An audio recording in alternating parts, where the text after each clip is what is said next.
I have a mover and a seconder, Alan and Richie, that the regular meeting of the Council of the Township of Springwater of June 20th, 2018 come to order at 6:30 p.m. All those in favor? Carried. And I asked you to stand if you're able. If not, you can just be seated while we sing the national anthem, which will be led by Councillor Austin. And then I'd ask you to remain standing for a few moments. O Canada, our home and native land, true patriot love in all of us command. With glowing hearts we see thee rise, the true north strong and free. From far and wide, O Canada, we stand on guard for thee. God keep our land glorious and free. O Canada, we stand on guard for thee.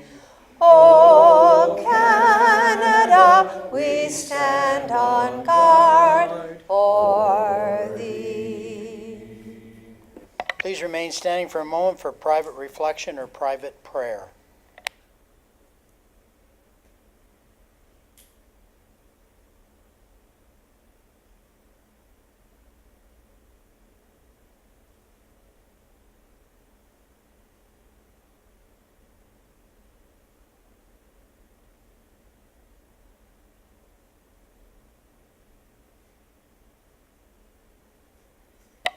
Please be seated.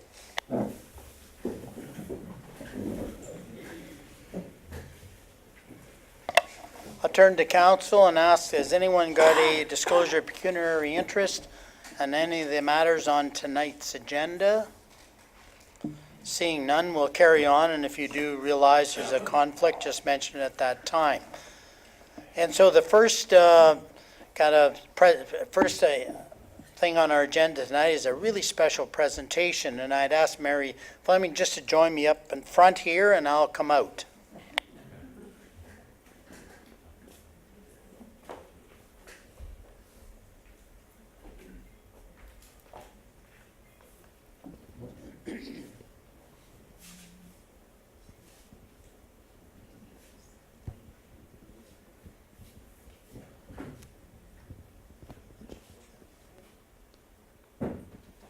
And of course, it's my pleasure to present Citizen of the Year.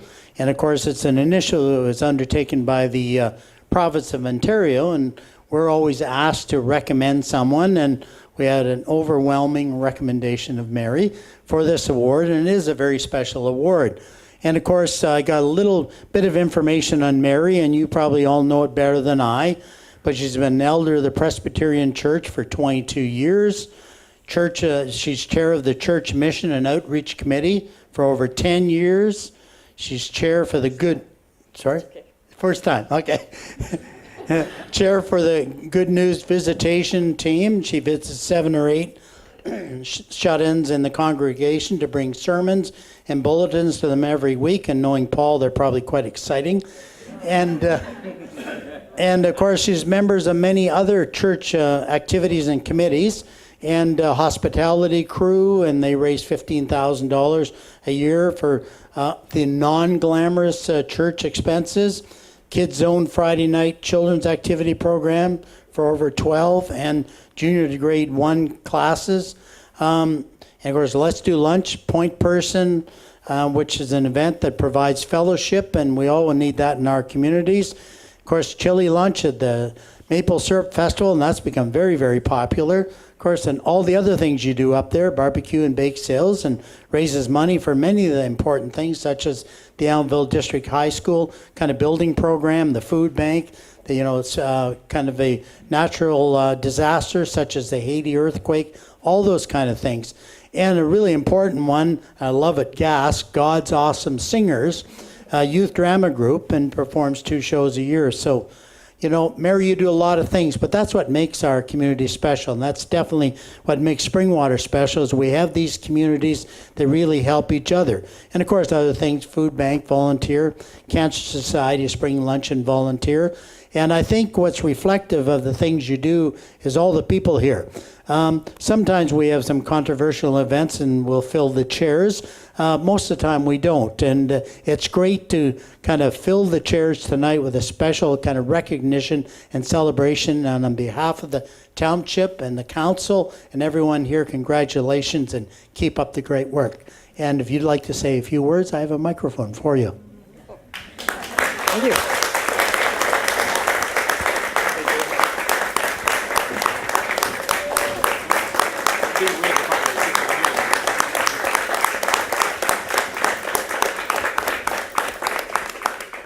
Thank you, Mayor French. Councillors, it's wonderful to be nominated as Senior of the Year for Springwater Township, and I thank you. And I thank you all for your support. Being that senior word in there, I'm allowed a piece of paper. I'm privileged to work alongside men and women, many of whom are seniors, who volunteer their time to help keep our community vibrant, active, and caring. It takes many hours of planning and many hands and feet to carry out a large event such as the Maple Syrup and Festival and the Fall Fair that promote our community. It takes hours of planning and many hands and feet to host a cancer lunch each April so that those needing transport to and from appointments will have funding, and it takes a dedicated group of people to walk the streets and ring doorbells to raise funds for the Cancer Society. It takes hours of planning and many willing hands and feet to hold the carry church barbecues, concerts, luncheons, strawberry festivals, strawberry suppers, and other events that bring people together in fellowship, often in support of a mission. It takes the many hands and feet of the men and women of the District Food Bank to assist those in our community that have fallen on hard times and need help to feed the family or themselves. It takes many hands from the Elmvale and District Horticulture Society to arrange the flowers and keep the weeds down in the planters situated throughout the village, and to raise the funds needed to hang the beautiful baskets down the main street. And I would like to thank the township for arranging to have the planters and the baskets watered to keep them beautiful throughout the summer. I thank God that I am physically able to add my hands and feet and work together with others to promote community pride, unity, and beauty. And I humbly accept the honor of being chosen as the Senior of the Year for Springwater Township. Thank you. So thank you, Mary, and enjoy the rest of the evening. Now, we have a consultant here that's helping us out with their DC charges. He thought you all showed up for this, and I think he's going to be disappointed in about 10 minutes. But thank you, and God bless you.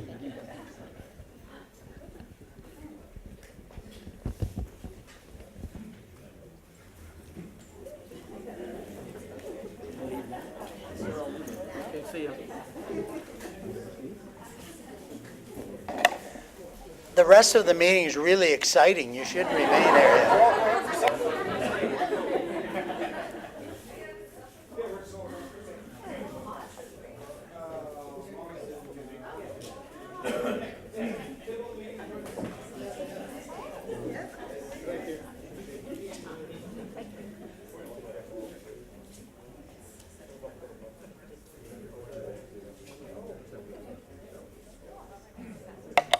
Okay, I invite Jody to come forward and kind of bring us an update on the library. It's working.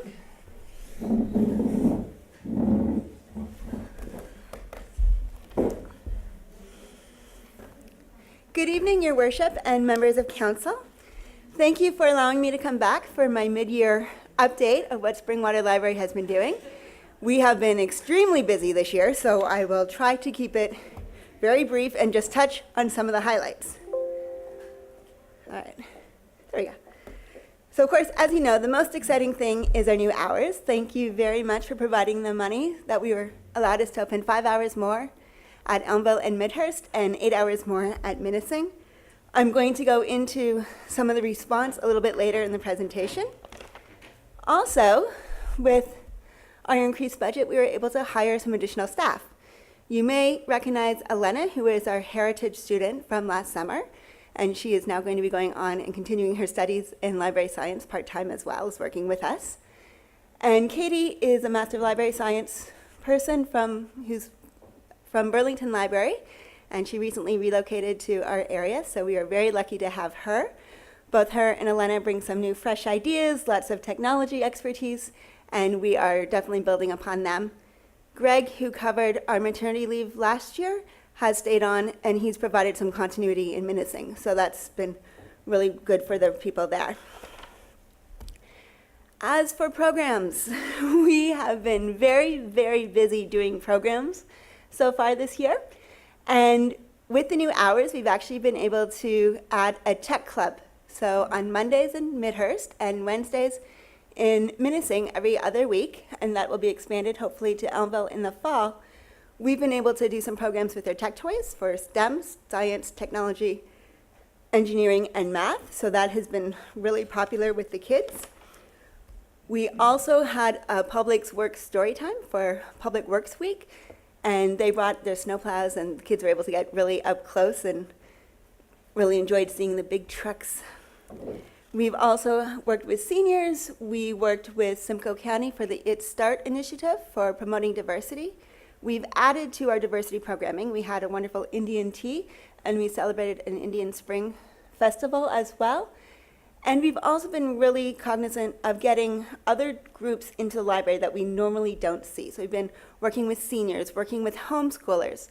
We had a daddy-daughter princess tea, which was super popular, and we got a lot of young dads in. And they're not a group that we regularly see at the library, so it was really great to have them come in and see what the library was all about. We haven't been just inside the library. We've also gone outside of our doors. We had a larger presence at the Maple Syrup Festival this year. We had a booth set up outside. We also promoted a local author. We participated in Minising Minifest again and marched in the parade. We've also been invited to many schools for the kindergarten welcome. And this year, because we had additional staff, we were able to go to more schools. Our Lady of Lourdes and Forest Hill had their kindergarten welcome on the same night. And previously, we wouldn't have been able to go to both. We would have had to choose. This year, because we had the staff, we were able to attend both of them and then introduce more families to all the services that the library has to offer. We've also been increasing our partnerships. Early on, you may recognize as the former Early Years, and they have previously done outreach story times at all of our branches. They had a reorganization in the fall. And it actually worked out really well for us because we are now a satellite location for them. So Tuesdays and Thursdays, they have programs and full services at the Elmville branch, and Tuesdays in Minising, although that will be moving to the Midhurst branch for the summer because of the Springwater summer camps happening in Minising. And it's been really great for our residents because they no longer have to drive to Midland, Collingwood, or Barrie to receive these services. We can offer them right here in our township. So we've had really great response from the young families in our community. We've also increased our business partnerships. Our summer reading program in particular depends on businesses to provide prizes for us. And each year we have had more and more prizes. This year with the staff, we were able to go out and thank them in person. We've gotten lots of great prizes for our kids and have them come in and read all summer. And if you haven't liked our Facebook page yet, make sure you like it because we are going to be promoting and showcasing some of our business sponsors over the summer on our Facebook page. We have also had really great success for our Ladies' Night Out fundraiser. You may recall last year that we had our first one and we netted $5,000 from it. Everybody was asking, when are you doing it again? When are you doing it again? We held it on June 9th at the Midhurst Community Hall because our library was too small. And we had great response from businesses. This year we had 150 silent auction items, and we raised $7,000 this year. So this is for items above and beyond what is normally budgeted, so our specialty items. And we're going to be making parent packs, which are on topics that young families ask for. Toilet learning, bedtime, making friends. And it's going to include a book, manipulatives, and then tips for parents. and those are going to be circulated at all branches, and parents can check them out and take them home. We're also going to be installing a Keurig machine for coffee, so people can come in, have a coffee, relax, and stay, and that'll really up our community hub in the third place sense of our libraries. So it'll really makes it a more relaxing communal place to just come in and socialize as well as get the information that you need. And of course, the fun stuff. An interesting point, if you look at library research, is the Public Library Association has discovered that for most libraries, circulation has been declining about 3%. Our circulation is actually slightly up, 99 titles from last year. These numbers are all from January 1st to May 31st. So whereas most libraries are going down, we are holding steady and we're going up in other parameters. Our computer usage, for example, is up by 9%. So people are definitely coming in and making use of our library services. Our program attendance has gone up 22% over this time last year. This is in large part because with our greater hours and more staff, we are able to offer more programs and reach all these different segments of our community. I want to thank the Simcoe County Library Cooperative because they provide the majority of our technology needs. And this year, they upgraded the Wi-Fi hub at every branch.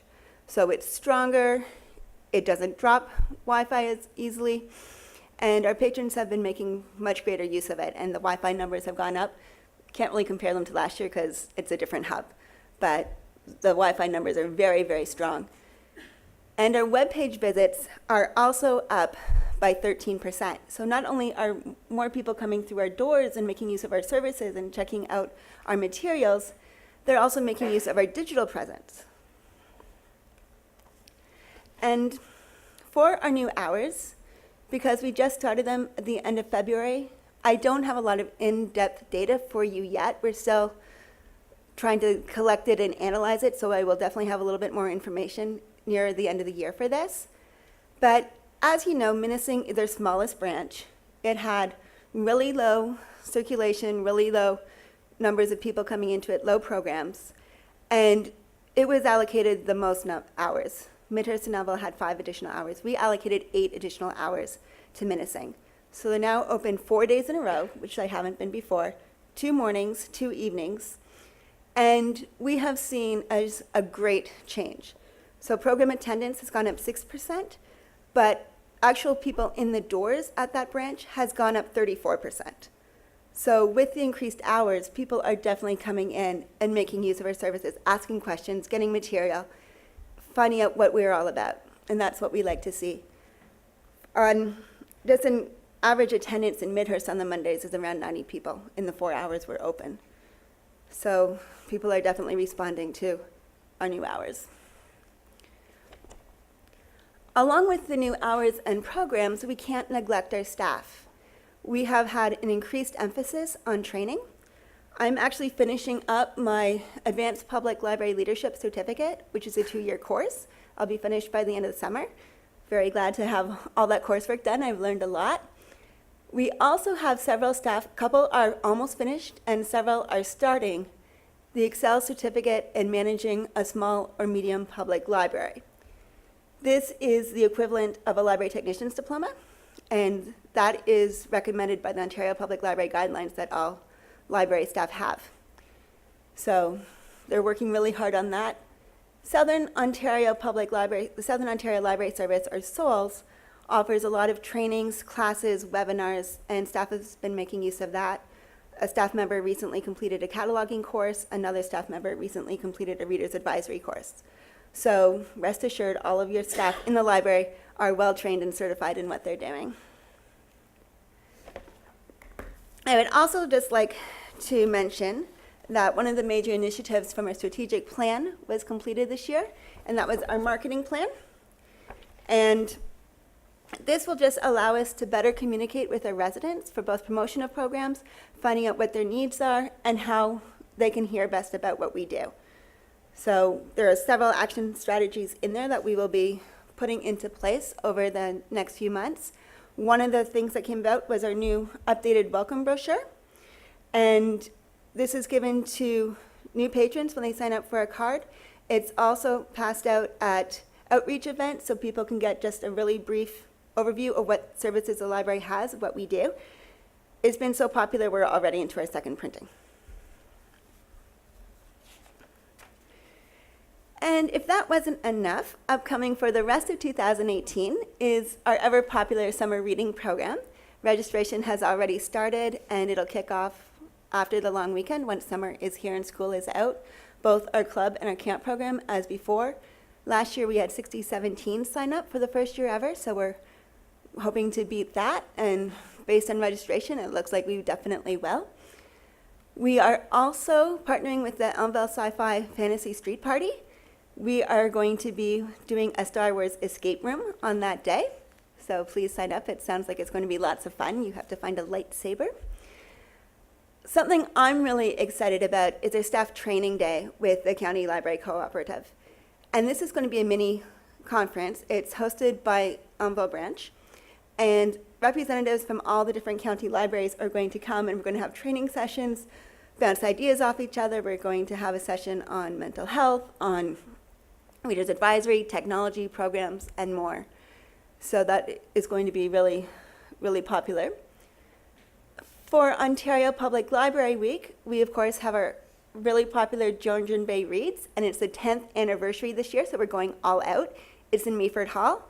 Look for your tickets in September. Tracy L. Ward, a local author, is our defender this year. Every library had to choose its local author for the defender. And we're also having a local author pavilion showcasing all the talent we have in Simcoe County. So you can buy a book, get it signed by your favorite author who's there, get a picture, and learn more about their writing. You've probably heard me talk about Harry Potter World last year. It was so popular that Midland asked us to do it again, and that will be sometime in November, as well as all our regular programming and events that we usually do. And then I realized I never closed with the Harry Potter quote before. I don't know how I missed that. So when in doubt, go to the library. And we actually had this happen. We had a new resident to Springwater came into the library. She wanted to feel a part of the community, wanted to know what organizations and activities there were, and she came to us as her first stop to find that out, and we were able to set her up with some good connections. And that's what the library is. It's about making connections, being a part of the library, providing informative and entertainment materials, and being the community place. So thank you very much for your support, and I look forward to your questions. Thank you. Questions? Councillor Ross? Thank you, Mayor France, to you, to the CEO of the library. Excellent presentation. Question is, you mentioned Authors Pavilion along with Clearwater? Clearview, yes. Clearview. Where is that and when? That is going to be October 19th from 3 to 7, so right during Ontario Public Library Week. We're holding it in the Minnesota Community Center and Library because it's the closest one to Clearview. It's also the largest center, and we're hoping to get 15 to 20 authors in. And local authors? Local authors, we, all the names I have so far are based in Simcoe County, and we've already gotten lots of good interest. Have you got the writers group from Whitehall? Is that the Why Not Yes. group? I have a couple of their numbers, yes. Other questions or comments? Okay, thank you for that presentation. Thank you for the update. Thank you very much. Can I have a mover and a seconder to accept this delegation? Richie and Austin? That the delegation from the Springwater Public Library be received. All those in favor? Carried.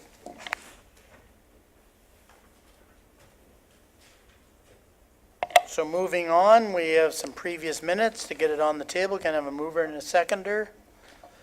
Hannah and Coughlin.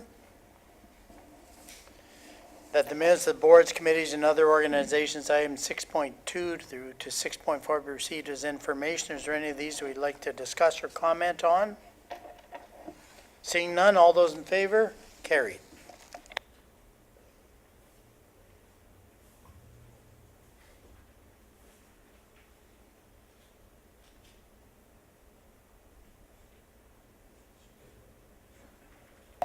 Okay, we're to question period already. This is great.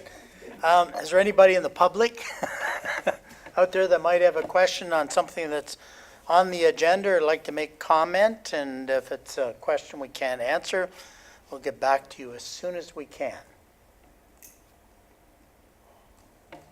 Okay, seeing none, we'll move on to, is there any correspondence? Just action item 9.1. This is development charges, and I need a mover and a seconder to get this on the table. Coughlin and Hannah.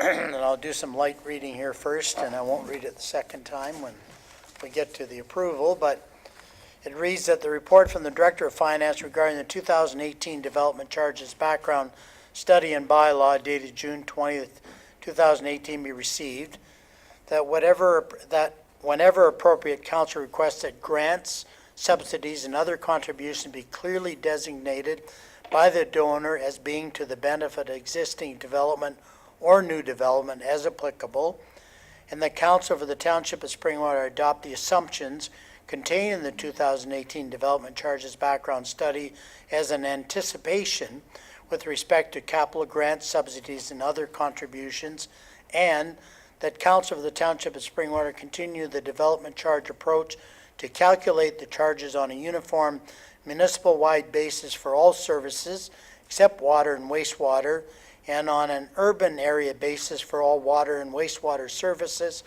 and that Council for the Township of Springwater receive and approve under Section 10 of the Development Charges Act 1997, the 2018 Development Charges Background Study dated April 19, 2018, and that Council for the Township of Springwater approve the capital project listing set out in Chapter 5 of the Development Charges Background Study dated April 19, 2018, subject to further annual review during the capital budget process, and that Council for the Township of Springwater confirm that no further public meeting is required pursuant to Section 12 of the Development Charges Act 1997, and that Council for the Township of Springwater consider a bylaw authorizing the township-wide and area-specific development charges for the Township of Springwater at its meeting of June 20, 2018, to be effective July 1st, 2018.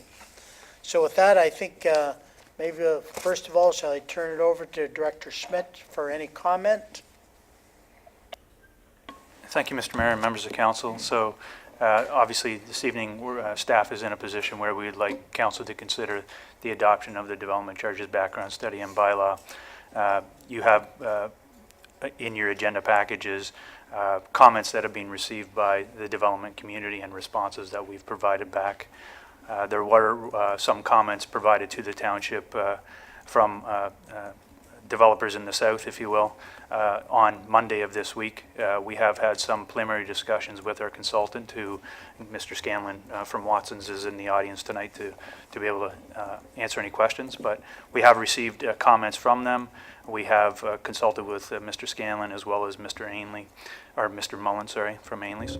And at this stage, we don't see any reason why we wouldn't request council to adopt the bylaw and background study this evening. So at that, I'll leave it for any questions that council may have. Thank you. So I turn to council for any questions. Deputy Mayor Allen? Thank you, Mayor French. I'm referring back, Mr. Scanlon and Director Schmidt, to the survey of residential DCs that you presented in your presentation, PowerPoint presentation that you presented to us. And I know it's a mathematical function, all these calculations, and you've set it out in good detail in your report. But it just surprises me that Springwater is in the lower part when compared to the other municipalities and others that you would feel that we would be a little higher up in the comparators for the proposed DCs. And I'm interested in your thoughts and comments on that, please. So, Mr. Scanlon, come and maybe just for the record and for anybody viewing us at home, just give us your name and your firm, and then respond to the query put forward by Deputy Mayor Allen. Thank you. Pleasure to be before council. Through you, Mr. Mayor. Gary Scanlon, Watson Associates. Probably the best explanation is that in Midhurst, for example, there's a lot of infrastructure that's planned. There's hundreds of millions of dollars. And that is going to be borne directly by the developers. What was negotiated, I think, earlier on, prior to actually doing the study, was to put that into a local service definition. When you put it into local service, if you recall, the development community pay for that directly. So if we were to take that out of their hands and lift it into an actual development charge area-specific bylaw, you'd see your charges go up, probably, I would imagine, in the order of magnitude of Barrie, if we did that. So, and I know that there has been some request of, maybe considering that to help facilitate recovery, so that may be something that gets considered later on, but right now, it's sitting 100% the developer's responsibility as a local service. So really, that's the reason why.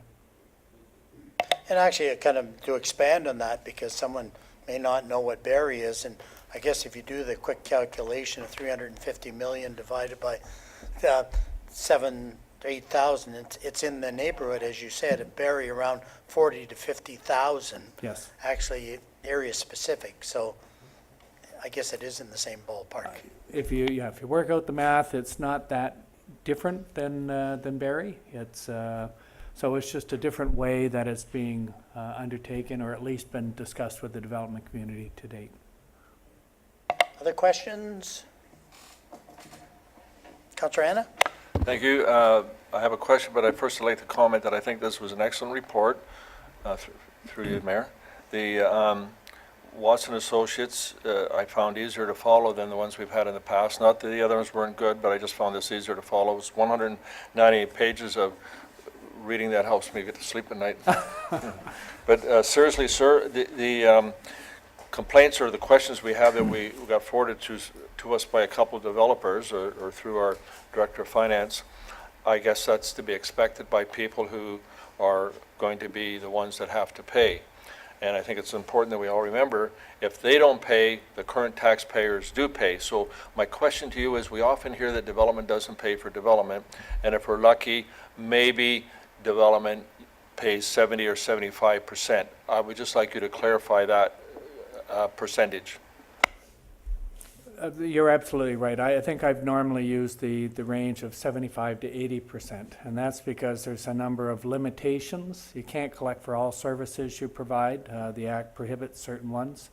There's mandatory reductions, deductions, and exemptions. So when you work them all through, they're not full cost recovery. We're probably, as I say, in the 75 to 80% range.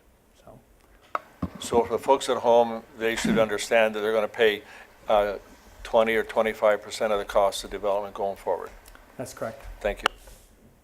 Any other questions?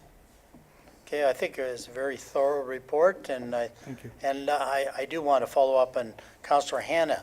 I found it not necessarily easy reading, but understandable reading, and I think it really made our job easier trying to digest this and make a decision that's appropriate for the township. So if there's no further questions, all those in favor? Carried. Thank you. Thank you. Have a good evening. Thanks.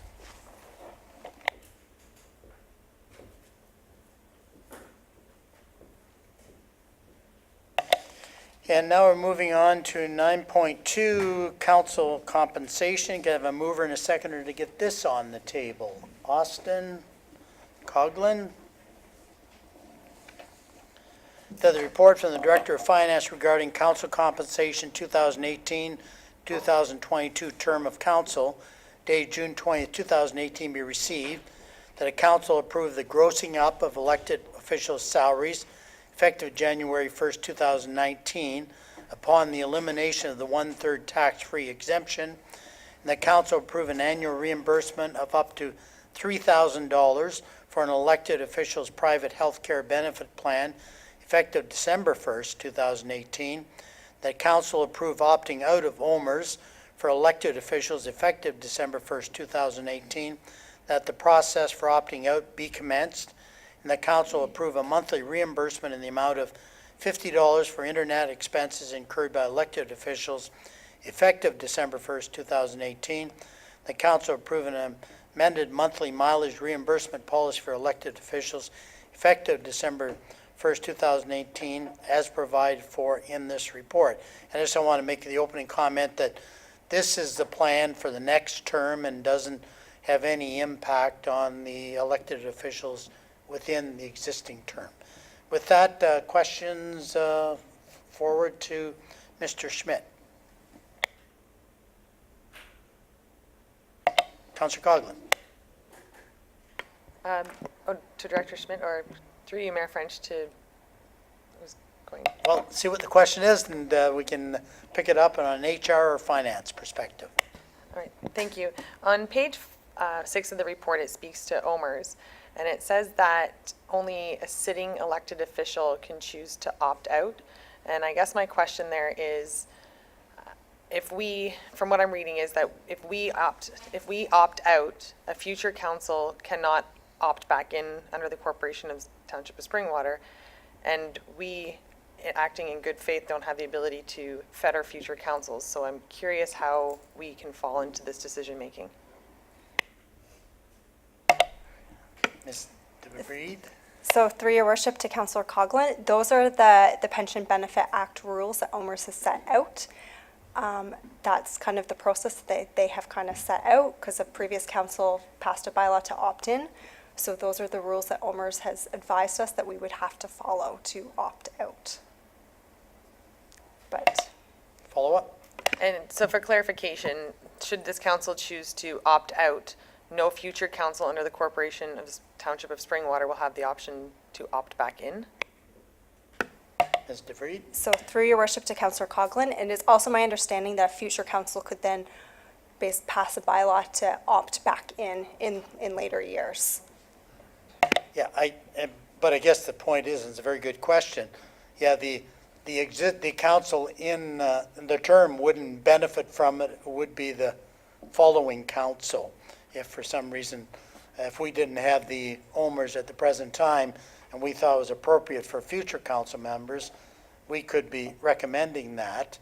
But the sitting council, I guess the idea, and it's quite a good one, when we dictate compensation packages, we don't have any conflict of interest in choosing what that compensation is. So it makes some sense. Councillor Coghlan? Okay, and thank you. And again, so because this isn't coming into effect until the next council, and it says that only sitting members can choose, we can still have the ability to start the ball rolling now, though? Ms. DeVries? Through your worship to Councillor Coghlan, yes, you would, the current sitting members of council would have to start the process now, and then we would hope we could get it onto the agenda with the Sponsorships Corporation before the end of the term. But there's no guarantee that the Sponsorship Corporation would also accept our passing the bylaw. Any other questions? Councillor Ritchie? In regards to Mayor French, regarding the mileage expense, can somebody explain to me a little further what they mean by that? Director Schmidt?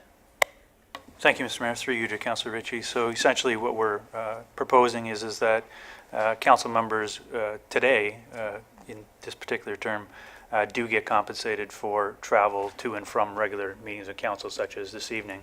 We're suggesting that, similar to an employee of the township who doesn't get paid to drive to work, if you will, that would be consistent with mileage reimbursement for council. So council would be still eligible for mileage for special meetings, such as the 4:30 meeting today, as well as any other special meetings, as well as travel to and from conferences or training and development and so on and so forth. But for regular meetings, we're suggesting that would no longer be compensated.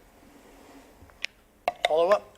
Yeah, Mayor French, you mentioned earlier, Mayor French, that this isn't even going to affect us as a council of us. So if it's not going to affect us, why are we dealing with this? Because we're obligated to set the compensation for the incoming new council. It's our responsibility. Can we not defer this?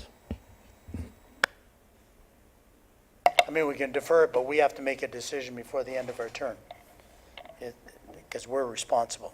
Councillor McConkey? Councillor Hanna? Thank you, Mayor. And I think for folks at home wondering why we're having this discussion, that Mr. Trudeau changed the one-third tax-free exemption for council. So in order to gross up, so the next council doesn't get paid less than the current council, we had to come up with ways to save money.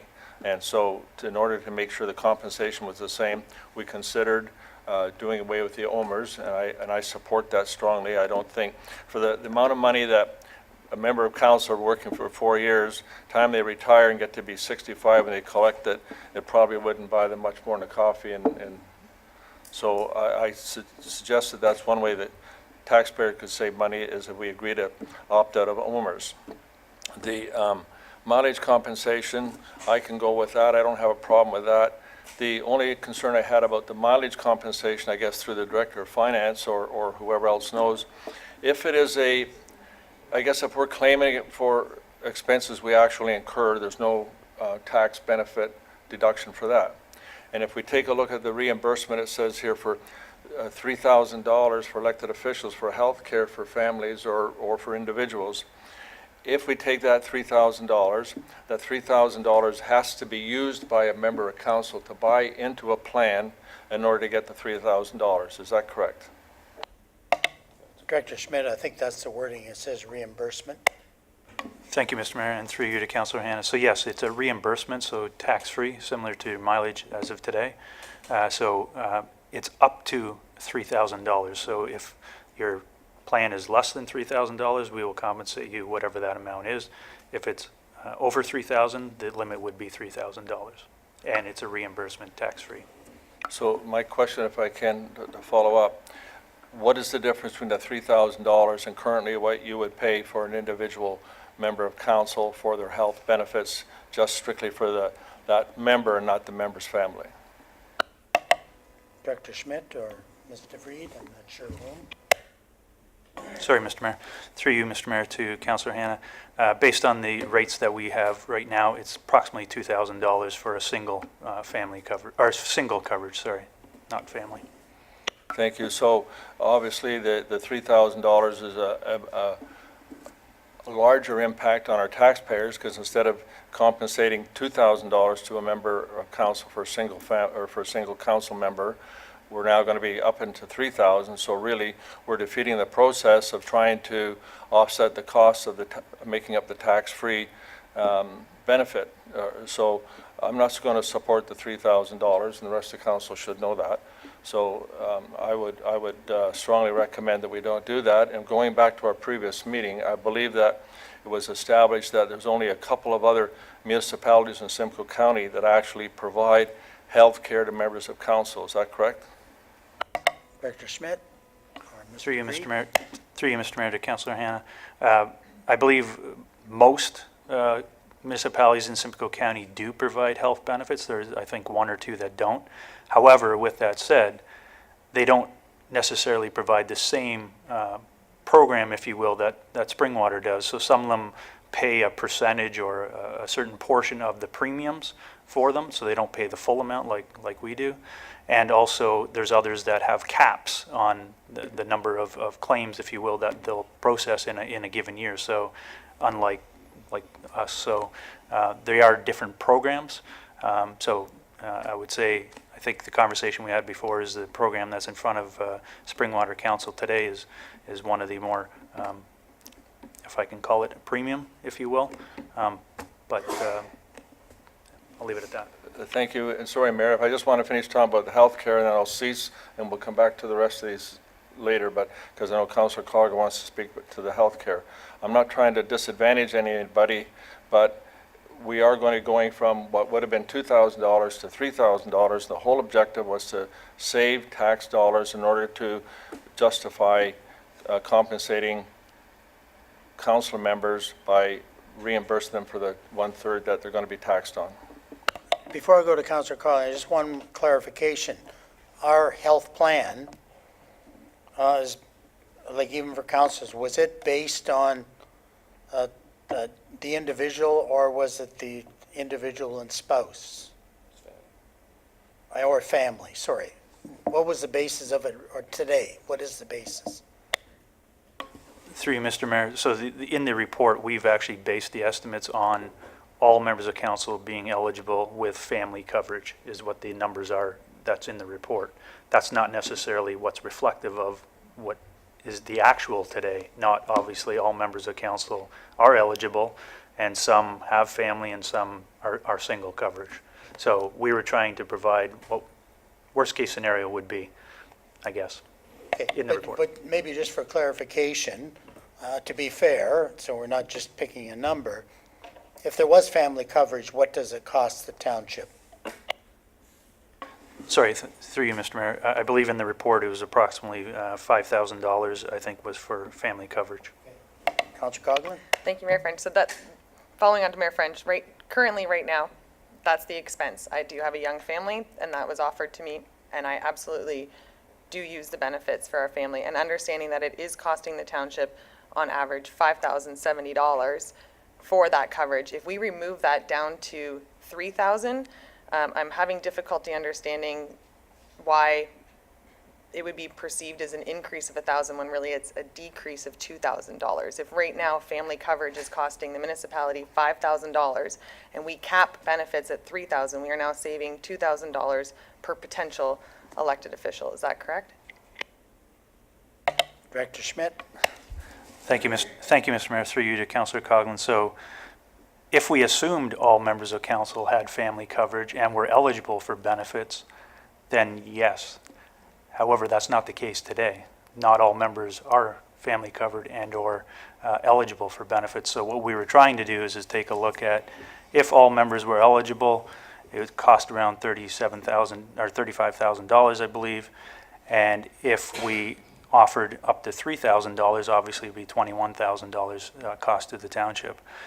Maximum. We are trying to control the overall costs, if you will, and also one thing that members of council may or may not be aware of is that we're also trying to make this system more fair and equitable. You may or may not be aware about a recent Human Rights Tribunal case whereby a teacher was actually taken off their benefit plan strictly due to their age of 65. The tribunal has awarded in favor of that individual.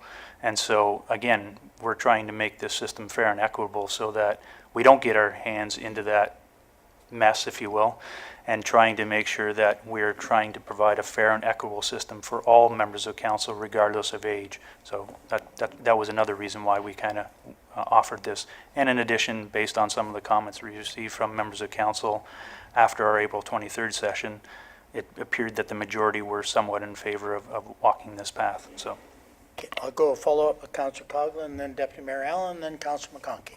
Thank you, Mayor French. And as a follow-up, I absolutely support the $3,000 and as a cap, because I do agree that it allows every member of council, whoever it will be, sitting here to create a package that's tailored to their individual needs, regardless if they already have benefits or not, or if they're over 70 or have a young family. I think that this option provides an opportunity.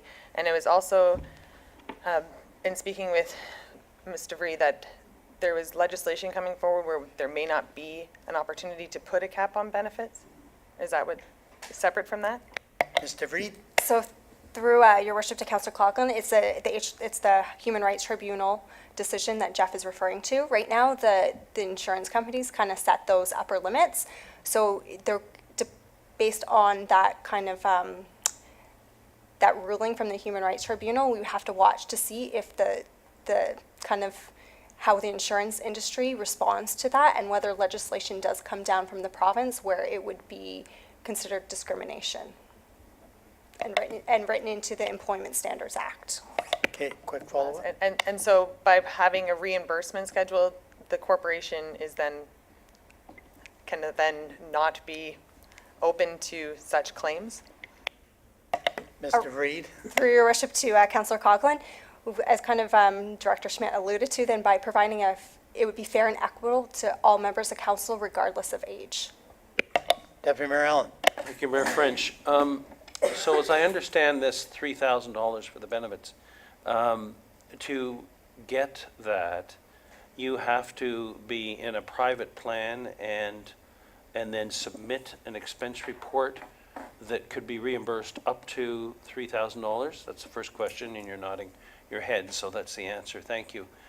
Can you review, under this proposed package then, what benefits are taxable and what are not? My interpretation is that it's only the first one. It's only the remuneration, the salary, that's taxable. The rest are non-taxable reimbursements. Is that correct? Director Schmidt? Through you, Mr. Mayor, to Deputy Mayor Allen. So I believe life insurance and accidental death and dismemberment are a taxable benefit, but depending on obviously your overall taxable income, it's probably very minor what you're going to pay in taxes currently. So under the current plan, the impact on your taxes for group benefits is minimal. Under the reimbursement, it would essentially be no impact at all, because we're suggesting it would be simply a reimbursement. And so really, from a tax perspective, I don't think it has too much of an impact going one way or the other. It was just more along the lines of, again, the approach wasn't necessarily looking at the impact on tax or an individual's personal income tax. It was more about trying to make a fair and equitable system for all, so that all could be eligible for benefits if they chose to do so, and that they weren't being eliminated, if you will, just based on age. And also cost containment, obviously, is over time, we know that it's up to $3,000. We know that on an annual basis, it's not going to exceed a certain amount. So those were kind of the ideas. So just follow on. So the reimbursement of the benefits up to $3,000 is going to be reimbursed tax-free. There's no tax implication. The reimbursement of the internet, $50 per month, there's no tax. The reimbursement of the mileage, there's no tax. The lack of taking off a pension premium is going to result in more more monies to the individual councillors, but that will be taxed at your marginal rate, correct? Thank you. Councillor McConkey? So as I understand it, the $3,000 you can spend towards a healthcare plan. One question is do you have an agreement with our healthcare provider that offers the council members a plan through the provider that we're going to be using? Will you be setting up some type of plan through them to make it easy for the new members of council? That's my first question I've got to. Ms. DeVried? Through the mayor to Councillor McConkey. So there are opportunities when coverage ends to kind of continue with Sun Life on like a private plan.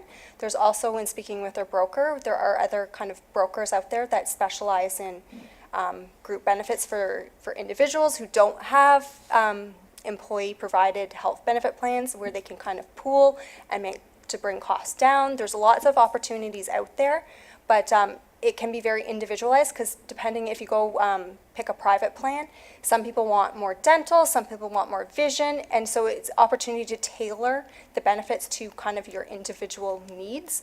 But when your group, the current sitting members of council, when they lose their benefits, there are opportunities to go through Sun Life without having to do a health questionnaire. And actually, maybe to help in that, because I experienced hitting the magic age of no kind of health benefits, and there's some information you could kind of continue through the company. I found another carrier was more economical. You're best to search out, because now they are pooling them. A lot of these plans now, they're obviously taking people of our age and pooling them together, and it's very similar to a group plan, because it was less expensive, and that's what I had to do. Councillor McConkey? There's also people out there that have good coverage with their employee that could come to the council table, and what they would be looking for more would be you take the $3,000 and you use it as your sort of your bump up. Like some coverages only cover up to $700, $800 in physiotherapy or something like that. So if they have an expense, or for eyeglass and that, so can those members, like they don't really need, it just messes it up to get another plan. If can that be a flex account? I think we talked about having a flex account. So could you have the choice to use it as flex or for buying a premium? Director Schmidt or Ms. DeVried? Thank you, Mr. Mayor. Through you to Councillor McConkey. Great question. I'm not sure that we would consider it as a healthcare spending account is what we had suggested before.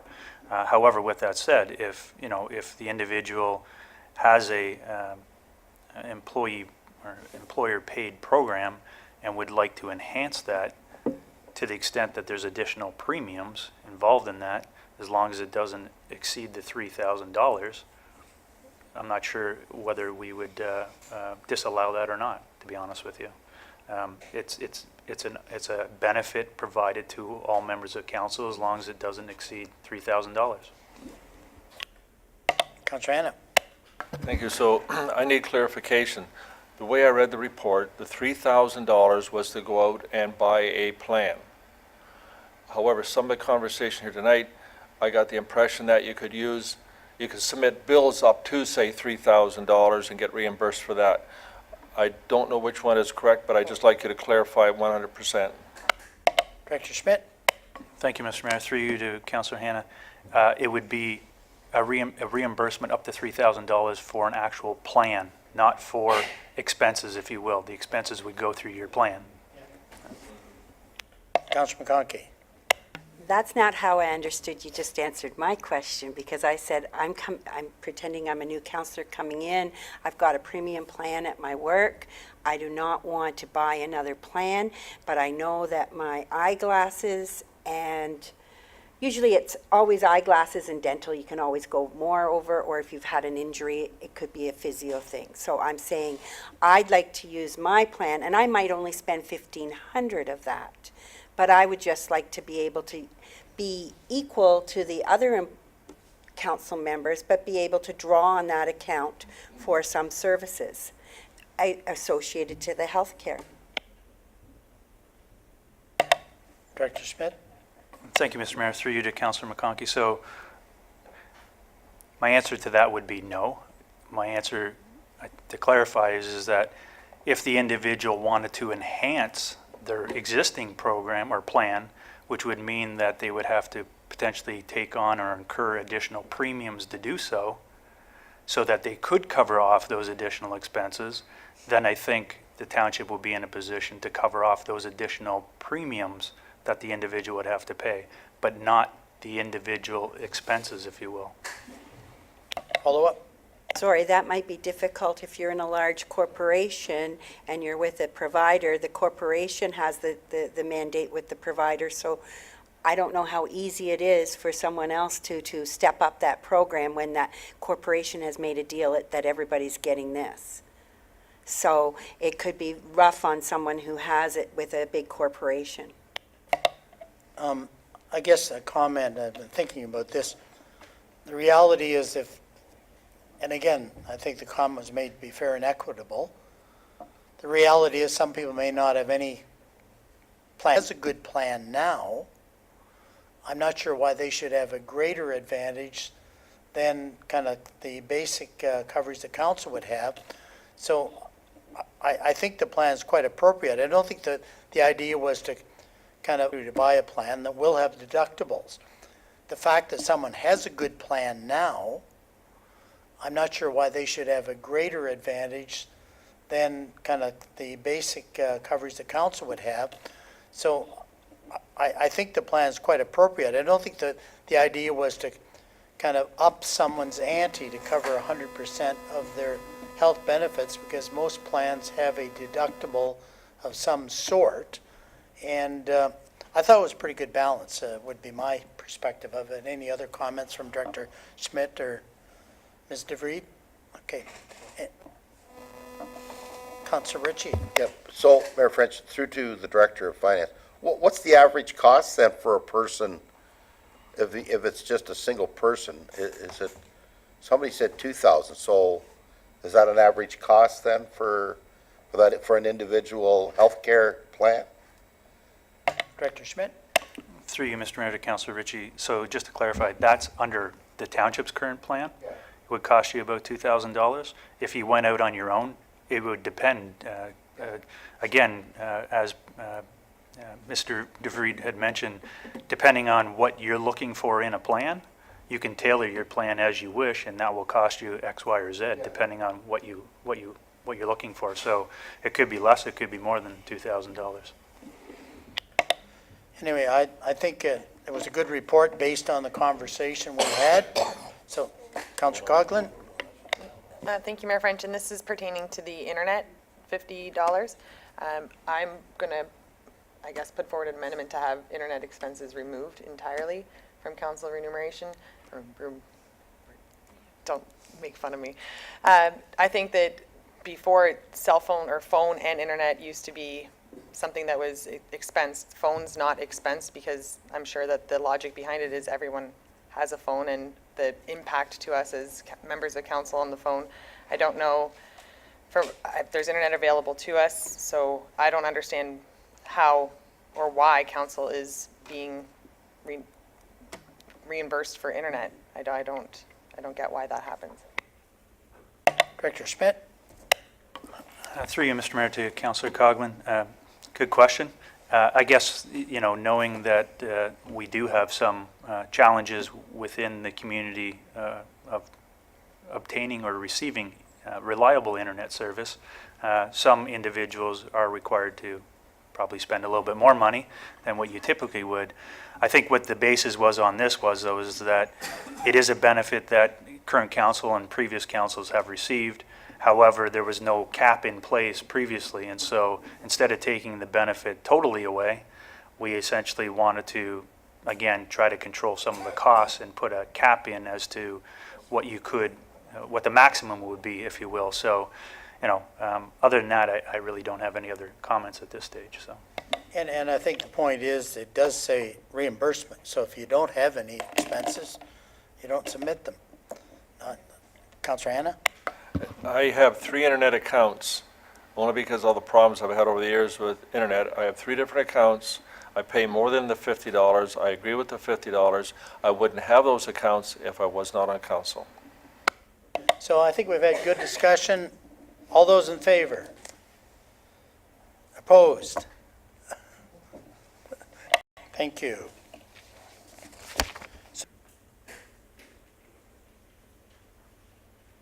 Thank you. So move on to action item, strategic asset management policy. Can I have a mover and a seconder to get this on the floor? Allen and Coghlan. That the report from the Director of Finance regarding the strategic asset management policy dated June 20, 2018 be received, that Council approves the strategic asset management policy attached as Appendix A. So questions? I know we had a good presentation, but any questions of Director Schmidt? Seeing none, oh, sorry. CEO Brindley. Mr. Mayor, actually no question, but I want to give a lot of recognition to staff because this policy is actually here a year in advance of what's required. I think the team is doing a really good job of getting on top of everyone around the room, and we were the first ones at management. And I think I've been at a few seminars recently as well, Deputy Mayor, and I think that's a credit to our Director of Finance and all our staff in terms of working on this, and I look forward to working with the team on the rest of the requirements for asset management because we are, I wouldn't say ahead of the game. I think we probably should have a lot of this asset stuff done a long time ago, but we're ahead of almost every municipality that I'm aware of. No, I think it's a very good, a valid point, and during the webinar, I was saying to the presenter, that was kind of new to me that, we have all these assets in all these municipalities, and quite honestly, there hasn't been in plans in place, because I can remember 30 years ago putting stickers on assets and saying how long it was going to last and doing the life cycle calculation. So, I think it is important because we realize, because we hear all the numbers, aging infrastructure, need $80 million a year and all those kind of things. So, kudos to moving this on, and, we are in good financial state, which is really important, and I think, we've controlled costs and going forward, so I think this will just make us better in the future and probably allow us more flexibility to offer services that maybe some other municipalities won't be able to. So, yeah, good work. Any other questions or comments? All those in favor? Carried.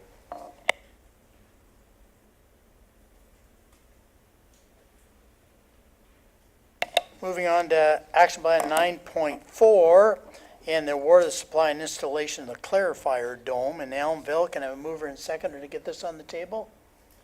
Richie Coughlin. The report from the Director of Public Works regarding the award for the supply and installation of the clarifier dome covers at the Elmville wastewater treatment plant dated June 20th, 2018 be received, that the award for the supply and installation of clarifier dome covers at the Elmville wastewater treatment plant be awarded to Greatario in the amount of $617,000 plus HST. Any questions of our director? Councillor Austin? Oh, I'm sorry, actually, the answer's in the information here. All those in favor, oh, sorry, Councillor McConkey. Yes, you say you need to sole source it. Why would you need to sole source it? I know it says that they're it's a single source, but when I look on the internet, I see that you can get those covers from other distributors. So with this money, I just want to make sure that we are doing the right thing with sole sourcing. Director Coleman. Thank you, Mayor French. Through you to Councillor McConkey. Greatario was awarded the design last year, so they have done all the survey and designed the covers to meet that. Another company would want to come in and do the same survey and background studies. So to proceed with Greatario, who's already done the design, would be the reason for sole sourcing.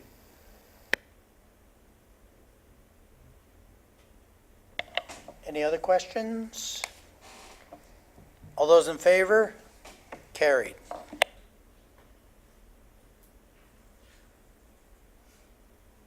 Moving on to 9.5, tower site lease. Can I move her in a seconder? Hannah Coughlin? That the report from the Director of Public Works regarding tower lease agreement, point-to-point communications, dated June 20, 2018, be received, that the mayor and clerk be authorized to enter into a tower lease agreement, point-to-point communication for $3,600 per year for a 10-year term. Questions? Deputy Mayor Allen. I can't recall if it was in the report. What sort of revenue do we get for that, please? Director Coleman or directors? Thank you, Oh, Mayor this one French. says So 3,600. I don't know if that's passed or. revenue currently, or? No, prospective going forward. $3,600 a year. I'd forgotten that. Okay. Maybe a quick question. How do we find out what an appropriate number is for this kind of lease? Thank you, Mayor French. I surveyed other municipalities. Larger companies, more common companies that we know of, tend to pay significantly more. Smaller companies do tend to pay in the $300 a month range. Now, is there anything special we have to do to reinforce anything to make room? I know they're not large structures, but is there any negative impact for $3,600 a year that might cost us more than that, causing kind of extra maintenance or damage to our towers? Thank you, Mayor French. As part of the lease agreement, the company that wants to put their infrastructure there has to obtain a stamped engineered drawing to ensure that there will be no damage to our tower. Okay, Deputy Mayor Allen? Director Coleman, thanks for the fancy pictures that you sent. You were flying in helicopters and climbing towers. That's pretty impressive. Councilor McConkey. I just want to ensure that there's no health risks to this. Thank you, Mayor French. No, there's no health risks. In fact, the current company up there provided data that you'll recall that we just did the work on the Hillsdale Water Tower. They provided data that ensured that even the workers that were working at that time, there was no health risk for them to even be that close. Thank you. Councillor Austin.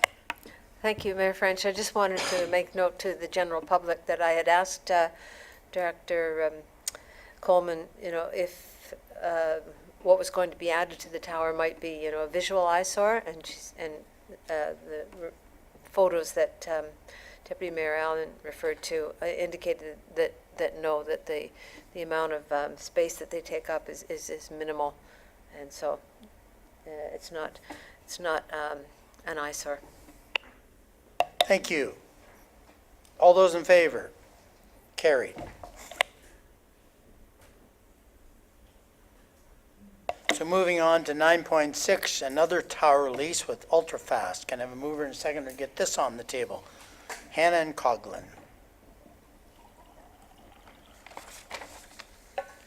The report from the Director of Public Works regarding tower lease agreement, Ultrafast T1 Wireless, dated June 20th, 2018, be received. The mayor and clerk be authorized to enter into a tower lease agreement with Ultrafast T1 Wireless for $3,600 per year for a 10-year term. Is there any additional questions? I just thought of it as we've done 2 of these. Is there anything we can do in our agreements that any user of these services within a 50-kilometer radius get a discount? We'll keep that in mind for the next agreement. Anyway, any other questions? All those in favor? Carried.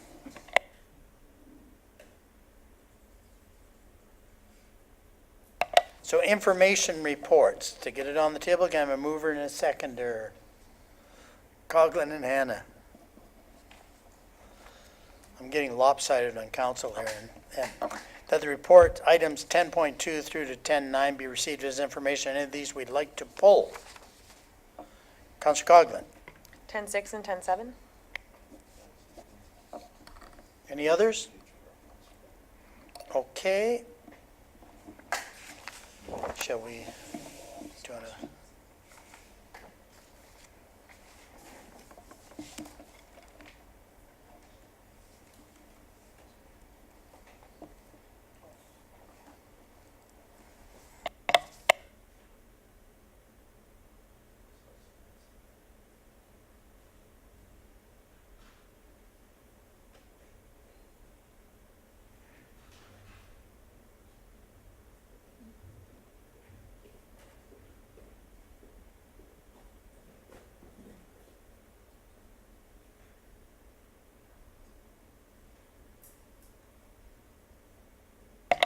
The report items 10.2 through to 10.9 be received as information with the exception of items 10.6 and 10.7 to be dealt with separately. All those in favor?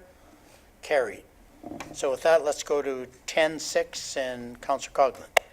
Thank you, Mayor French. Through you to Director Coleman. The report speaks to a biannual approach where we each year divide up half of our assets and look at them biannually. Would there be a cost savings if we were to hire one consultant every 2 years rather than hiring a different consultant every year to do half the work? Director Coleman. Thank you, Mayor French. Through you to Councillor Coughlin. It could be. We really, at this point, we have 24, 25 structures, so it's certainly something worth exploring. It was set up this way when I came on board, so it's something I've continued with, but it certainly would be worth exploring. I guess the downside would be when we switch to doing them all in 1 year, that year would go up because now we would be, say we did it next year, we would re-inspect everything we were doing this year next year. So that first year would be more costly, but then moving forward there might be a savings to be. It's certainly something that I could explore. Follow up. Thank you, and I think we learned earlier today that 2023 is when the bridges and culverts are part of the asset management plan, so maybe a transition, no, it wasn't? Sorry, that maybe during that year might be something to look at if we're going to be assessing all assets in that year anyway, to do that. I think CEO Brindley. Thank you, Mr. Mayor, and through to Councillor Coughlin. Something we might consider, we don't necessarily have to change the year, but it could be a multi-year contract for us to consider. So it still stays within that we're not, altering the inspection period, that we need that continuity, but we may want to consider in the future, we'll consider a longer period contract. So it's a good point. Thank you. So, Councillor Ritchie. Mayor French, in regards to the structural assessment request, the information that we're going to get and the money that we're going to pay for this, can we take this and apply to that asset management plan down the road? Director Schmidt? Thank you, Mr. Mayor. Through you to Councillor Ritchie. That is actually essentially what this forms is there is and Director Coleman can speak better to it than I can, but I believe there's a requirement to inspect your structures every 2 years. But the information that we're collecting is also feeds into our asset management plan, so. So can I have a mover and a seconder to receive this report? Councillor Coghlan and Councillor Hanna. The report item 10.6 be received as information. All those in favor? Carried. 10.7. Thank you, Mayor French. And this through you to Director of Finance. On the graph that you gave us, there are no legal fees recorded for Midhurst OPA 38 until 2015. And I'm just curious how I've heard this, or members of past council who are on this council talk to legal advice about that they received in the past term of council.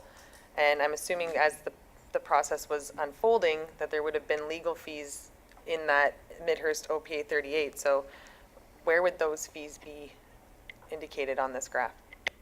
Director Schmidt? Thank you, Mr. Mayor. Through you to Councillor Coghlan. So based on the information that we have in our financial system, this is the information that we have. In speaking with our Director of Planning, any legal fees that may have been incurred in previous years or leading up to 2015 may have actually been reimbursed by the development community, and hence no expense to the township. With that said, in 2010 and maybe in 2013, of the general planning matters, there may be some legal fees included in there that may be related to the Midhurst OPA, but not based on our first kick at the analysis. So again, looking at those 2 years, it's not significant compared to some of the other years. But again, in the discussion that we had with the Director of Planning, some of those may have been actually reimbursed by the development community. So. Any other questions? Okay, can I have a mover and seconder for that one? Okay, follow up? My apologies, and to follow up to that, Director Schmidt, wouldn't the expenses still be indicated, and then the cost where it says funding source, it would say DC or developer reimbursed? Director Schmidt? Thank you, Mr. Mayor. Through you to Councillor Coghlan. Not in this particular case. No, we would have netted them out to nothing because it was a reimbursement from the actual development community. It's treated a little bit differently if it's a reserve and or through property taxes. So it wouldn't show on this schedule based on how we've developed the analysis. So. Councilor McConkey. I do remember in my term of council, I don't think it was at the beginning of this one, that we did, this came up where the charges were going in against the developer, but it was our system or something and it didn't break it out. But I think that there was a manual breakout of the cost because I believe the development, because we couldn't charge all of our costs to the developer, like some of it is incurred by ourselves, not them. So there was a breakout, but I don't believe you were here at the time. And to help confuse the issue, if I may, weren't there a number of, especially OMB things to do with everything kind of just in limbo, partially because of the county official plan still in play, that some of the things I don't even think were dealt with until the tail end? That may not be true. Maybe I can get some clarification from Director Spagnol, because I know there was other implications that came along because of so many things in play. But Director Spagnol, if you want to help clarify. Thank you, Mayor French. I will try. there was a number of transition points going through what led to be the approval of Official Plan Amendment 38.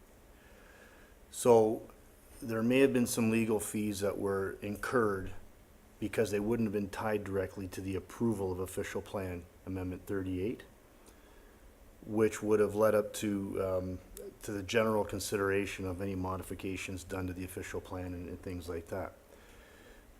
Mayor French is correct in the sense that there was a number of different growth management items that were in limbo related to the county official plan, were in limbo relative to where things were going to go with the official plan amendment for Midhurst, in limbo with respect to where things were going to go even with the Hillsdale secondary plan. So a lot of those legal matters were grouped into categories which were pretty much considered to be growth management matters.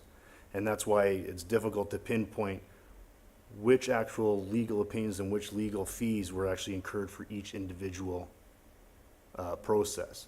Because there was so much going on over that duration that there was a lot of things that were in limbo to pinpoint exactly where those fees were incurred and what for.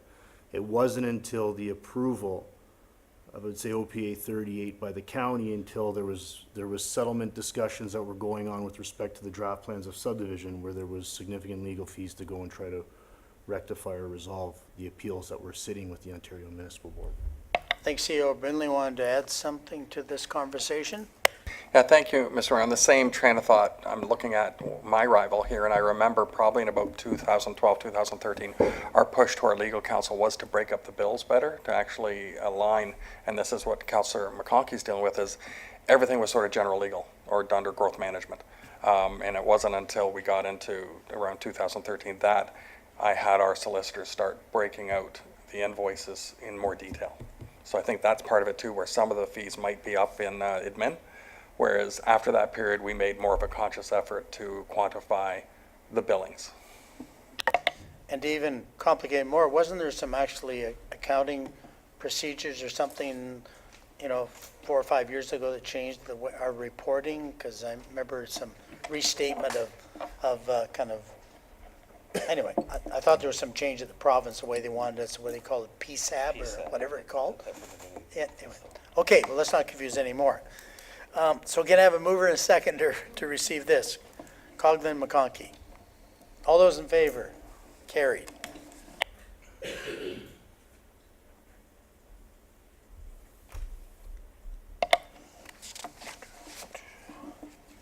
Moving on to verbal reports. Any update on official plan? Sit you right there. Yes, Mayor French, thank you. So I can confirm that the county has received, as I noted in prior meetings, the county's received the draft discussion paper and the growth management strategy for the official plan process. We're expecting to receive their comments within the next couple of days. So depending on those comments, we're hoping to have a draft documents submitted for public viewing, hopefully early July to mid-July. Of course, that depends on the what is within the county's comments. But that is our expectation to provide those drafts for public review. Deputy Mayor Allen. Thank you, Mayor French. And when would a public meeting be held, assuming that timeframe? Director Spagno. Thank you, Mayor French. Depending on the extent of the comments that are received, we would allow for most likely a month or so for some comments to be, for some review of those documents, if not more. And then potentially we could be looking at some sort of a public process either towards the end of this year or early next year. Thank you. Any questions on that update? Okay, since you're there, economic development update? Thank you, Mayor French. Based on Council's decision to allow us to go with these solutions, I'm happy to say that we are kicking off the website overhaul next week, and we're hoping to get moving on that project very, very soon. And based on that decision, I think it was a matter of saving probably about 2 to 3 months of time to deal with the recruitment of the consultant for that. So we're very happy to get moving on that and start carrying forward with the website overhaul. Okay. So county updates, I'll go to Deputy Mayor Allen first and fill in blanks if needed. Thank you. quite a bit of activity at county. I'll start with the June 12th meeting. As you know, there was an item on the Environmental Resource Recovery Center, Official Plan Amendment 2. I spoke to the township motion, which was distributed, which we voted on and approved as council to have a county public meeting to report back on issues and updated reports for the ERRC, the Environmental Resource Recovery Center, before voting on the official plan amendment at county. There was discussion about this, but it appeared as though the ERRC official plan amendment would pass. Mayor French proposed deferring the vote to the next meeting, but this was not seconded. I felt strongly that this would not pass, as it was not proposing any specific action or follow-up, and then the opportunity for a public meeting would, for more information, would be lost. I proposed an amendment to the main motion, and it was determined that this constituted a motion for which notice had to be given. So it was reviewed and so it is to be reviewed and voted on June 26th meeting next Tuesday. And it's in the county agenda release today. I've since spoken with county staff regarding what my goal is and how this can be accomplished, and they appear to be on side with a meeting to be held subject to county approval. So there is a motion contained in the agenda. I'm still pushing for the public meeting to update regarding issues, questions, updated reports, and the mitigation plans for the ERRC. So the official plan amendment passed, subject to being ratified by a vote at council this next Tuesday. In that council meeting as well, the Friday Harbor County official plan amendment was approved. You'll recall that they've significantly increased the density in Friday Harbor. That did get approved. Also, the Simcoe County Transit update and announcement was approved, and the launch date for that is August the 7th. You probably would have seen the buses that are out front that we had pictures taken of. So that's going to be exciting, the first leg of that, which you've seen maps of. Then this week on, I guess yesterday, the strategic planning session was held yesterday for County Council and for the next year. So we reviewed the 2018 Strategic Initiatives Report Card. We reviewed the adjustments to the 2018 version of the Long Range Financial Plan. We reviewed and commented on a draft 2014 to 2018 initiatives and achievements by County Council, and that's going to be coming out. The updated special report will be coming out, and we'll share that with you once it's finalized. We reviewed the 2019 draft budget assumptions, and one point that was challenged was a 2% proposed county tax levy increase, which always appears to be, in recent history, the starting point for the county. And you'll recall I challenged that last year and got it down to 1% for 2018. We discussed repeating that at 1%, and that seemed to go nowhere with the other county councillors who were present. So I proposed an amendment to 1.5%, but that as well did not pass. This will also be coming forward to County Council on June 26th to vote on. It's not a budget approval, but rather a high-level parameter to use for the 2019 budget.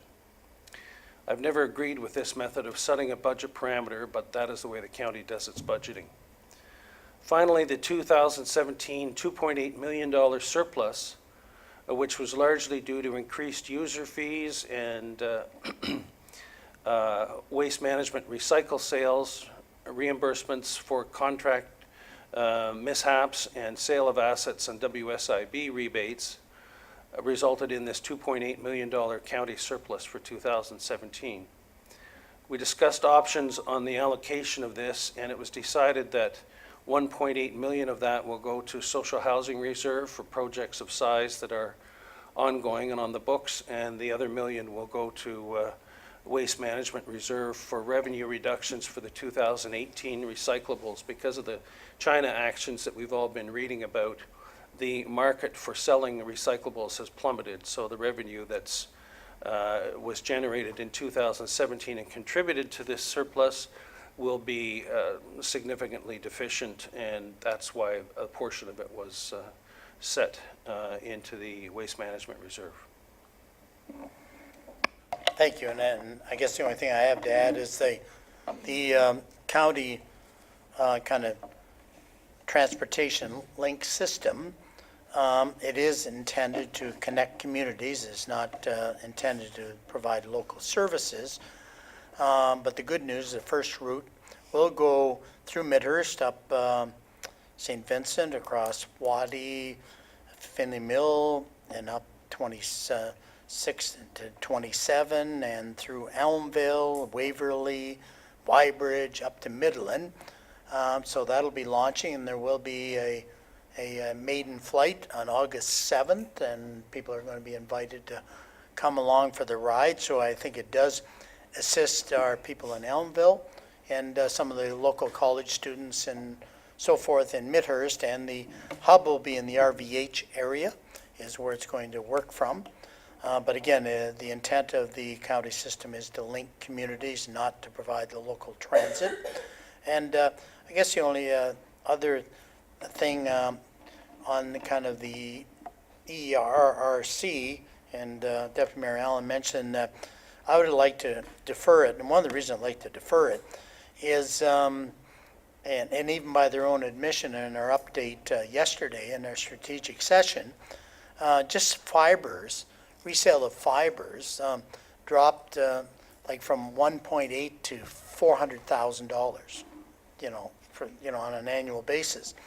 So if we're having changes like that in one area, I'm not sure why we're not revisiting our entire kind of transfer station and organics kind of approach, because like everything, it changes, and the approach that was undertaken is a few years old now, and life changes. But anyway, we'll see where that goes next week with the kind of new motion on the table.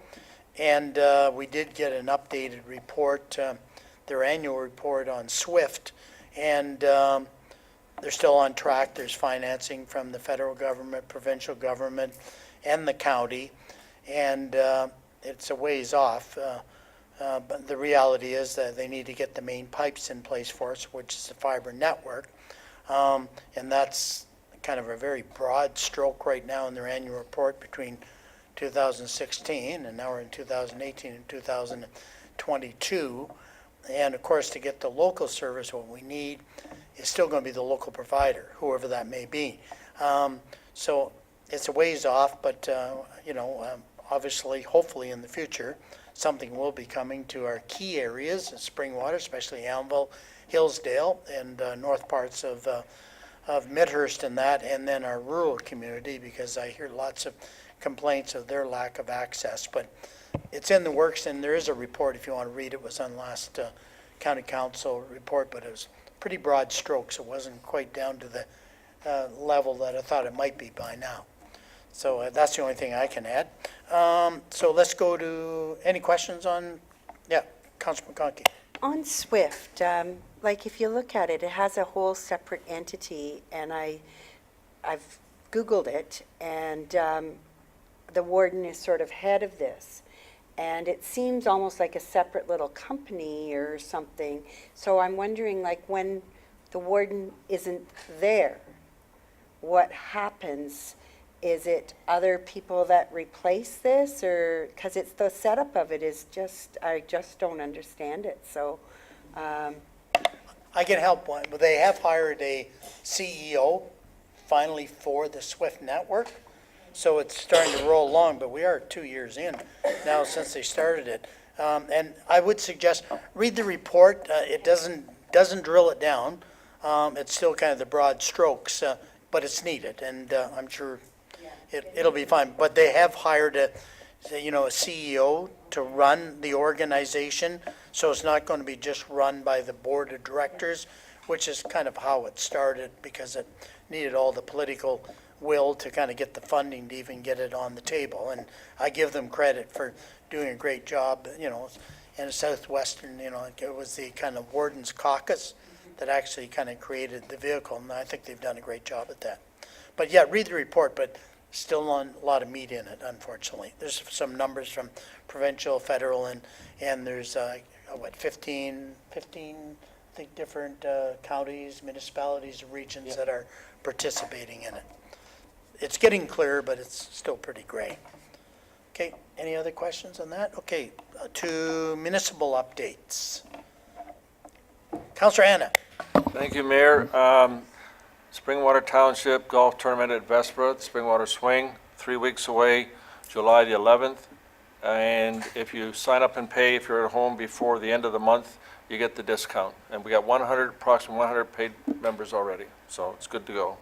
And since you're promoting it, you may want to mention every registrant gets a free, Councillor Hannah? Every person that registers and plays golf gets a free social membership, which is 100 plus GST, so it's a value of $113. The golf is $185, so it costs you $72 for golf, cart, lunch, and dinner. Good, so that is a nice little benefit. I just thought you'd do that little plug for us. Other updates? Councillor Ritchie. July 1st, fireworks, Phelpston Ballpark, come on out. You'll be able to see it from down in Barrie. It's just a wild, spectacular event, so look forward to seeing you. That's Canada Day. Councillor Coghlan. Thank you, Mayor French. And in support of the event, Councillor Ritchie, in support of the event, residents of Springwater or anyone who purchases fireworks from which location, the proceeds go to help Phelpston? Yes, that's correct, and thanks for bringing that up. The fireworks can be bought up on Bayfield Street across from the beer store. It used to be at the beer store, but they put us out, but it's across the road there at Paul Sadlin's. You can buy the fireworks, and it's the Kidsmen's Club of Barrie that puts this on, looks after it, and it's very well organized and very well looked after. There's always a great crowd, but you can buy the fireworks there and hand it over, and a great display. Councillor Austin. Thank you, Mayor French. Elmville Farmers Market had its first opening last Friday, and will be happening every Friday from 9 to 1 or 9 to 2 approximately, right through to September. July 14th, there'll be an afternoon event at the Gateway Park in Elmville called Art in the Park. So there'll be a variety of local artists just displaying their artwork. Sci-fi fantasy event, as was mentioned earlier by the library CEO, was taking place July 21st in downtown Elmville. And finally, a mention of an initiative by some local neighbors who live near Bishop's Park. A very large snapping turtle came out of the water about a week ago and laid her eggs on the walking path. So the neighbors formed a kind of a protective barrier around it. Kate Harries from the Tiny Marsh provided a cage that is used at the Tiny Marsh to protect the turtle egg nest from predators, and and we had permission from Director Belcourt to get some protective cones there to enhance the security around there. So people will be watching to see whether those eggs hatch. They're snapping turtle eggs. Thank you. Any other comments or whatever? Okay, seeing none. Notices of motion. Do we have any notices of motion? Okay. Items for future consideration. Deputy Mayor Allen. Yes, thank you, Mayor French. This is further to what you were discussing in SWIFT. SWIFT has released a request for information, RFI, directed to the telecom service providers to collect broadband access network location data. They also, in later June, have plans to release a second RFI directed at the municipalities, the WISPs they call them, for the purpose of collecting tower location data. In speaking with Warden Marshall, who's chair of SWIFT, as we've said, he indicated that the municipalities should be working towards a submission. And at last county council, Tiny, Tay, Midland, Penetanguishene have worked together with the North Simcoe Community Futures Development Corporation on a gap analysis to show their need for broadband. This study is expected to be released in the next few weeks. The study will show what services available and the areas that are not served. I've been speaking with CAO Brinley, who has inquired into this, and I would request for a staff report on this issue and the potential next steps that we should be doing in Springwater. Good, thank you. Councilor McConkey. This is just something I noticed, and I don't know what we can do about it, but you know how we approved, and it goes again with communications, we approved a tower on Sunnydale, off of Sunnydale Road, and at first it was going to be more towards the Barrie residents, and then we ended up with it closer in our area because of the complaints from the Barrie residents. So anyways, the tower's up now. I thought that was supposed to provide greater service through Center Vespra, but anyone driving through Center Vespra still loses connection. So I was wondering, when we have these service providers come and they want to put up a tower, do we know that the infrastructure is going to work and where it's actually going to provide the service? Because I'm really surprised that you can't get the cell service. It still drops through Center Vespra. So what did we lose in that initiative? You know, we lost our property and our site view and everything, and we haven't gained anything, except for I haven't talked to the residents, but I know when you drive through, you don't get connection. So I just didn't know, maybe it's not up and working, or? I'm not sure who can answer that. CEO Brinley? Oh, thank you. Through the mayor to Councillor McConkey. When they put these towers in, they essentially cover a certain area, and I don't doubt that as they build these towers, it covers more area. I was in Stone Manor Woods recently and noticed that, you know, primarily that tower is more for that area, and of which there's full bars available on a phone in that area. So I don't doubt localized there's great reception. However, probably if you drive towards George Johnson, you probably aren't getting any benefit of additional area at that time. Now, I know that the work that was done by the northern municipalities as part of this gap analysis that the deputy mayor had managed looks at, that analysis does look at cell signals, but it looks more at broadband, because the challenge is that study or that work more focuses on trying to get fast internet service into homes. Although some of the initial work I've seen actually does cover off some of the cells as well. So we might get a bit more understanding, you know, not just from that work, but if council in the future chooses to do some gap analysis itself, some of that information you're looking for may come out of that process. Follow up? Well, I go to my doctor next week, so I will follow up to see if he's got the cell service better yet, because they didn't have high speed or anything there, and like, it's bad.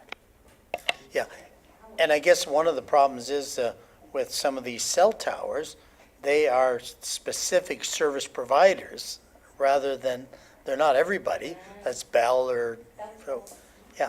And I can't remember now. CEO Brinley? Sorry, Mr. Mayor, I also want to be clear, this is cell service, that tower, not broadband. So your doctor, okay, I'm just sorry. Okay, sorry, you're saying your doctor didn't have internet, so I would hope they have at least better cell service. Councillor Ritchie?